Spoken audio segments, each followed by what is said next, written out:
With the latest volume of Tokyo Ghoul Re that just came out in Japan, at the end of it, there was some new information about 3 characters that we've already seen in the series, but we just didn't really know much about them, like their name, to their, connection with each other. We just didn't know much about them. We just knew they were a part of Squad Zero. And so with the latest volume, their names have been revealed, somewhat parts of their personality, and their connections to others. And so today, I kind of want to cover these 3 characters that were revealed in the latest volume of Tokyo Ghoul Re. So the first one, let's talk about Reek Sozu. Now, there isn't really a whole lot known about this character. Probably out of all 3 characters, the least we know about, because right now, the other 2 characters that were kind of introduced or given characterization, we kind of now know who they're related with. But this character, Reek Sozu, we really don't know who this character is related with when it comes to other people in Tokyo Ghoul, which is honestly the most unsettling part, because, I mean, for Ishida to give details to these characters, obviously they're going to be important in the future. That's the only reason why he would put something like this at the end of a Tokyo Ghoul Re volume, and so obviously, most likely in the upcoming chapters of Tokyo Ghoul Re, we're probably going to have these characters doing something very big when it comes to the story. Even though there's not a lot known about Reek right now, I'm willing to bet you this character is probably going to be one of the most interesting out of the 3, just because the lack of details. Now, let's go over the overall appearance. So, the character has a bowl cut, and I'm just going to say right now, the character's hairstyle reminds me a lot of Kuri. If you remember Kuri and all that, and you remember how he looks, you remember his hairstyle and all that, Rikai's hairstyle looks very, very similar to Kuri. Now, I don't know if this is because of, being under the same artist, Ishida, because, he writes and draws Tokyo Ghoul, maybe because, he draws Tokyo Ghoul, maybe this is just his choice of, character design, and it has no relationship to Kuri, but I felt it very interesting when I compared Kuri's hairstyle to Rikai Sozu's hairstyle. Their hairstyle is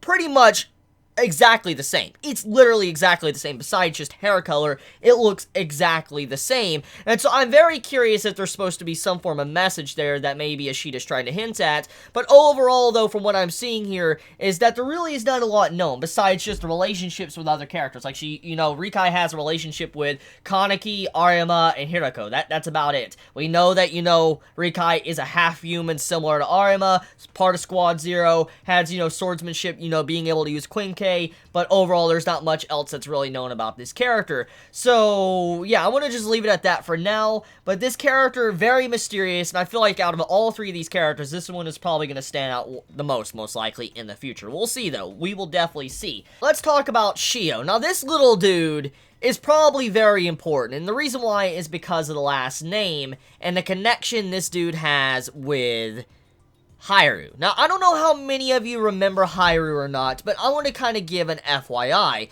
Haru was a very important investigator around, like, chapter 50 or 60 or so of Tokyo Ghoul Re, and Haru died against Matsume. If you remember the, Tsukiyama extermination arc, when, Tsukiyama was being hunted down his entire family, Haru was that crazy fucking investigator that, was just whooping ass and shit, and eventually it took it to where her head completely got cut off just to put her down. Well, Haru is related to Sheoh, this new little character that was introduced a while back, when Arima died, and this character, Sheoh, is a relative of Haru. Now, this person seems to be one of the most energetic out of the trio that was kind of introduced and given characterization at the end of the latest volume of Tokyo Ghoul Re, and overall, the character seems to have a lot of, similarities to Haru. As we remember, Haru as a person, she was very hyperactive, she was constantly talking and stuff. You remember how she constantly carried a conversation when she was talking to Kuri in the earlier portions of Tokyo Ghoul Re? Well, I feel like this character has a lot of similarities to Haru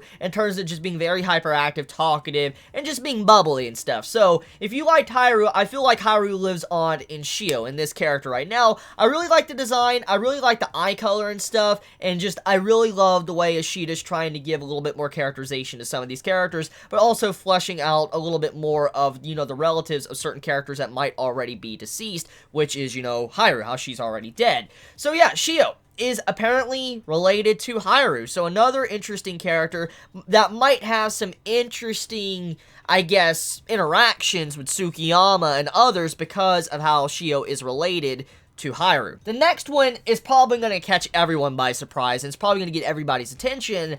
Yousa Arima. You did not hear me wrong. Yousa Arima. Yeah, you know Arima Kishou.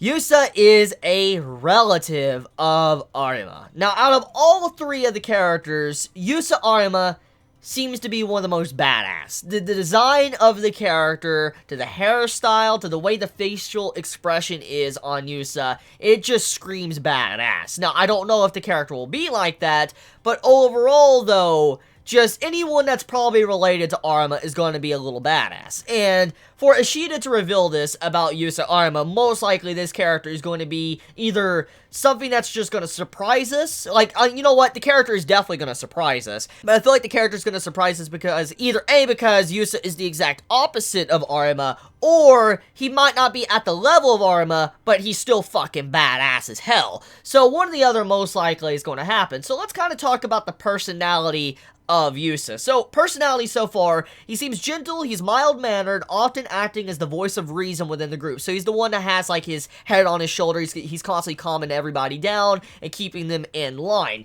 He enjoys fantasizing and daydreaming, and hides an interest in learning about the outside world and things not pertaining to fighting. So, what this means is that this character, his own little hobbies is to learn other things besides just what he's been, grown to do, what his purpose in life was to fight and do, V and Washu clan's bidding, and so he actually finds interest in doing other things that, he wasn't taught to do. So him going out probably trying to play some video games, or him wanting to read books or whatever, that's stuff he's actually into besides just fighting. Now, it doesn't mean that he's not a badass fighter, but it seems like he has overall more interest in other things besides fighting. So that's a cool little, quirk about Yousa Arima's personality, and I have a lot of, hope in this character, that this character is going to be fucking awesome. I probably might even make it into my top 10 favorite characters, depending on where Ishida wants to take this character. But yeah, I mean, that's the three characters that were introduced in the latest volume of Tokyo Ghoul Re towards the end, and I just can't wait to see what Ishida's going to do with these three characters, because for him to give details of these characters, obviously they're going to be used in the future, or very soon, because when he usually does like some form of illustration on a character or whatever, usually something's going to happen in the next couple chapters, retaining to these characters, and most likely, Sheoh, Yousa, and Reek is probably going to have something to do with the upcoming chapters, just for Ishida to go this far. So yeah, let me know your thoughts in the comments below. How do you feel about these three characters? Who do you think is going to be the most badass out of the three? Do you think it's going to be, Yousa Arima, since he's related to Arima? Do you think it's going to be Sheoh, since, Sheoh is related to Haru, and we know Haru is fucking insane? Or do you think it's going to be Reek, which is someone we don't really know much about, and don't even know who Reek is really related to, but do you think Reek might be the potential underdog that's going to be fucking insane and start destroying people later on down the road? Let me know your honest thoughts in the comments below. I love you all so much. You have a wonderful day or a night wherever you live. Please be safe. Chibi out.